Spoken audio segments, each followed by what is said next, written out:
அனைவருக்கும் வணக்கம். சற்று முன் வெளியான முக்கிய அறிவிப்பும்படி குடும்பத் தலைவிகள் அனைவரும் பயன்பெறும் வகையில் கலைஞர் மகளிர் உரிமை தொகை திட்டத்தில் புதிய மாற்றங்களும் மேலும் சில முக்கியமான மகிழ்ச்சியான அறிவிப்புகள் வெளியாகியுள்ளன. இதை பத்தி விரிவாக வீடியோல பார்க்க போறோம். வீடியோ கடைசி வரைக்கும் முழுமையாக பாருங்க. வீடியோக்குள்ள போறதுக்கு முன்னாடி இந்த வீடியோக்கு ஒரு லைக் பட்டனை பிரஸ் பண்ணிக்கோங்க. இப்பதான் அந்த சேனலுக்கு ஃபர்ஸ்ட் டைம் பாருங்கன்னா சப்ஸ்கிரைப் பட்டனை பிரஸ் பண்ணிக்கோங்க. கூடவே பெல் ஐகான் பட்டனை பிரஸ் பண்ணிக்கோங்க. வாங்க வீடியோக்குள்ள போகலாம்.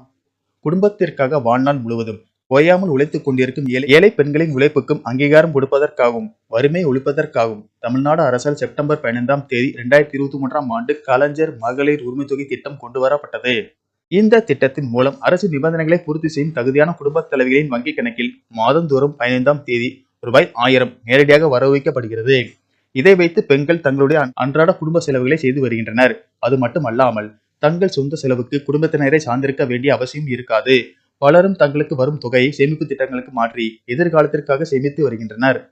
இந்த நிலையில் உங்களுடன் ஸ்டாலின் முகாம் மூலமாக இதுவரை கலைஞர் மகளிர் உரிமை தொகை திட்டத்துக்கு விண்ணப்பிக்காதவர்கள், ஏற்கனவே விண்ணப்பம் நிராகரிக்கப்பட்டவர்கள் மற்றும் புதிதாக ரேஷன் கார்டு வாங்கியவர்கள் அனைவரும் விண்ணப்பித்து வந்தனர்.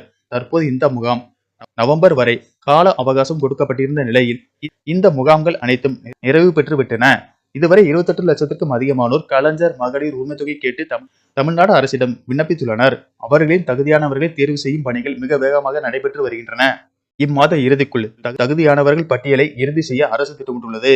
பெண்களுக்கான முக்கிய செய்தி என்னவென்றால், தேர்வு செய்யப்படும் பயனாளிகளுக்கு அரசிடம் இருந்து இம்மாத இறுதியில் மெசேஜ் வர வாய்ப்பு இருக்கிறது. டிசம்பர் முதல் வாரத்தில் தேர்வு செய்யப்பட்ட மற்றும் தேர்வு செய்யப்படாத பயனாளிகள் விவரம் விண்ணப்பித்த பெண்களுக்கு தெரிவிக்கப்படும் என தெரிகிறது.